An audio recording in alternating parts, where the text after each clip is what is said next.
Hello. If you don't know who I am, my name is Shook. I make videos for NBA. I make videos for NFL. All these videos get posted on DFS Sports with one S. You can see the right here. My username is Shook. I make updates with all the news that comes out. People talk strategy here. You can ask me questions. I'll always respond to you. Really great place to be. And then if you ever need to get a hold of me, you can get a hold of me on Reddit Messenger, or you can get a hold of me on Twitter at TorianLangley1992. Let's take a look at my lineups from tonight. So it was a good night for me. Definitely a profitable day overall. The main slate was incredible torture, but we'll go over my NFL lineup. So I play cash games. Tom Brady, Dak Prescott, Mike Evans, Chris Godwin, Brett Maher, excuse me. K. Dalton was my lineup. The cash core that I have for today was Tom Brady, Dak Prescott, K. Dalton. Absolute smashes. So we're on a roll, man. We're on a roll. Doing really good of late. My main slate lineup for NBA obviously had Rudy Gobert, and no one runs worse. But I had D'Angelo Russell and Cole Beasley over Colin Sexton and Rudy Gobert. That obviously didn't work out because Rudy Gobert got injured 2 minutes into the game. Once again, no one runs worse. But the core that I have for today was Anthony Edwards, smash. Walker Kessler, double smash. Torian Prince, smash. And then Jordan Clarkson was the bust. And then rounded out with Conley, Porzingis, Sexton, and Gobert. Night Slate lineup did very well. The core that I had for the Night Slate was KJ Martin, smash. Alperen Sengun, smash. LeBron James, smash. KJ Martin, smash. Landry Shamet, he was okay. So, phenomenal day for the core. Went 6 of 8 on smash plays for the core. And I'm not going to keep you guys too long for this. I've made this video 3 times now. My internet keeps going in and out, so I've had to remake it multiple times because the web browser just shuts off. It goes like DNS or something. I don't fucking know what's going on.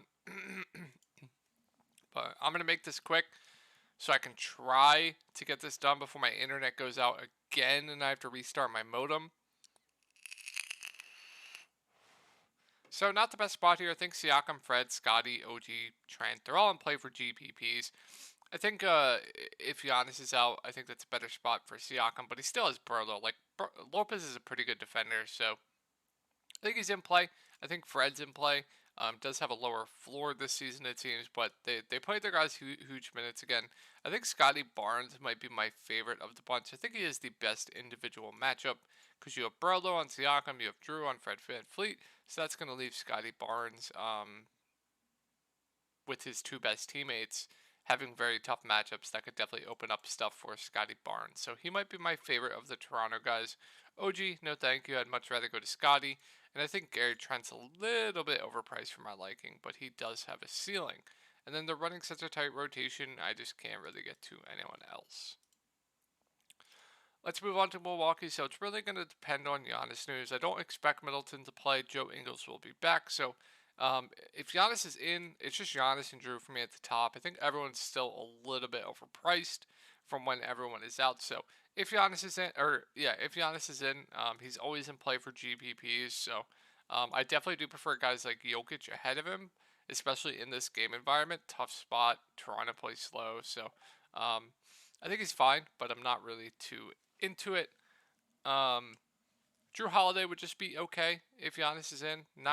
Don't love it, don't hate it. I think he's appropriately priced now with Giannis in. Bobby Portis would be overpriced. Brook Lopez, I think, is a pretty safe play regardless. Should play low 30s minutes. Okay rebounder, but very good defender. Can get those defensive stats. Okay scorer with those hook shots. Wouldn't hate him, and then I'd be off the value. But if Giannis is out, then you guys know what to do. Like, Drew Holiday looks amazing. His usage rate would be absolutely insane. He would look like one of the best mid-range plays on the slate. Bobby Portis would look good at 7K. He gets a huge usage bump and a minutes bump. Good point per minute guy. Would like him quite a bit. Brook Lopez, I think, would be a pretty solid play. He gets a huge usage bump with no Giannis. Rebounding opportunities go up as well. I think he would look good. I think Pat Connaughton still would be a little bit overpriced for my liking, but he would be in play. Grayson Allen would be the value play I'd take a shot on just because I think he has the highest ceiling of the bunch, but still don't love it, but would definitely be playable. And then I think that's it. I know Jordan Nwora played a bunch. I don't know if that continues. I haven't been able to look at the rotations because Popcorn Machine. Oh, here we go. It finally updated. Sweet. Let's take a look at Jordan Nwora. So I'm wondering. Okay, Joe Ingles was out, right? Let me just check that. Okay, Joe Ingles was out. He was. Was Joe Ingles out on the 12th? He was. About the 14th. Okay. Don't play Noir with Joe Ingles back. Definitely wanted to check that. Thank you, Popcorn Machine. Favorite play on Milwaukee, going to be Giannis if he plays. And then Drew Holiday if Giannis is out. On the Brooklyn side of things, so no KD, phenomenal spot here. This is what I will say. Do I think James Harden is a better play for $100 more? Yes, I do. But Kyrie Irving was chalk here, busted. Kyrie Irving chalk here, busted. His usage rate is really good with no Kevin Durant. He's just shot the ball very, very, very poorly. So if nobody is going to be back on Kyrie tomorrow, I am going to be all over it. If he is low owned, I think he makes for a really good tournament play. So if that's the case, really like Kyrie for GPPs. We do have Ben Simmons back, so that's a usage hit to Nicholas Claxton, but I think he's still playable. But I do prefer Jakob Poeltl on the other side of this game for cheaper. Ben Simmons, I like a lot once again here. You guys knew I was extremely high on him here. He absolutely smashed, got in a massive foul trouble. I think he plays, low to mid 30s minutes, 5.9K with no KD. Sign me up. It's too cheap, has that power forward eligibility. I really like Ben Simmons. Royce O'Neal, I think, is a bit overpriced now, but pretty safe. TJ Warren, I think, is a bit overpriced now, so not really into that. I think the value plays in Seth Curry and Joe Harris. They'll play low to mid 20s minutes. Both very, very reliant on scoring, but I think Seth Curry definitely has more upside. But I think they are both perfectly fine value plays on this slate if you would like to go there. So let's move on to the Spurs. Good spot here. Keldon has caused me incredible amounts of pain this season, but he's still in that shooting slump. He does have upside if he can hit his damn shots. I think he's an intriguing low-owned play for GPPs. Trey Jones had that one ceiling game, but ever since, he's always in that 30 fantasy point range. And when you're paying 6.5K for a guy, you want 40 plus. So, while I think he's like a very good cash game play, I don't think I'll be going there in GPPs. He's just super safe, right? The upside is just meh. You want upside in GPPs, but definitely playable. I think my favorite play is going to be Jakob Poeltl. People haven't realized this guy's been involved in blowouts, random massive foul trouble. His minutes have been on pace to go up, way up. And if that's the case, which I think it is, where he's going to be playing, close to 35 minutes, which I think he will be, he's just too cheap at 6.2K in a really good spot. So I think Poeltl looks really good. Jeremy Sochan, I think, is a viable value. Should get around 30 minutes. Solid point per minute guy that can stuff the stat sheet. Perfectly okay with Sochan for value. Josh Richardson probably plays 25-ish minutes. Okay value, in my opinion. And then I think that's really it for me on the San Antonio side. Let's move over to Portland. So not the best matchup here, but Dame has been absolutely on fire. The price hasn't moved. I always like Dame for GPP. He's just a guy that's not scared to shoot the ball. Super aggressive. The peripheral stats have been up and down, but I'm completely fine with that. That's gonna happen when you're scoring 40 fucking points a game. So like Dame, I like Nurk too. Minutes have been way up. Same with the Acapulco situation. He's been in massive blowouts, or he's been in massive foul trouble.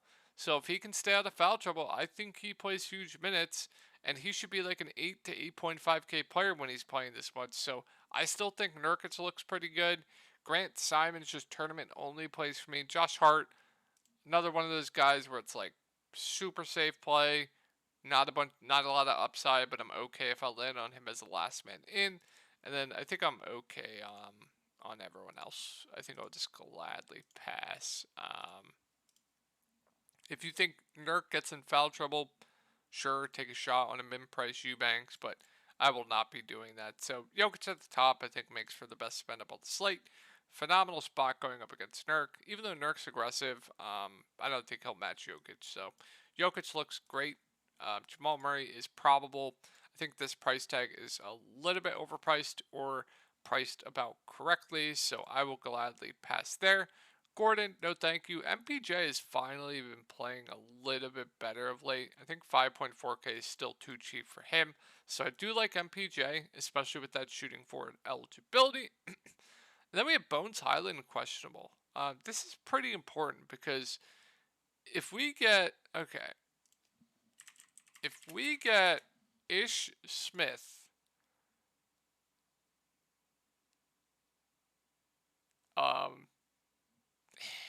it's hard to say actually.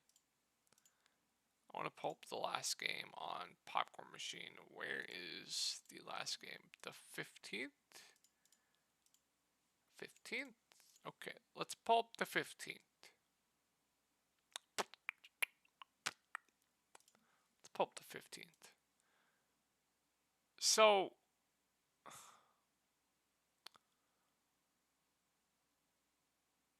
Bruce Brown comes in for Jamal Murray.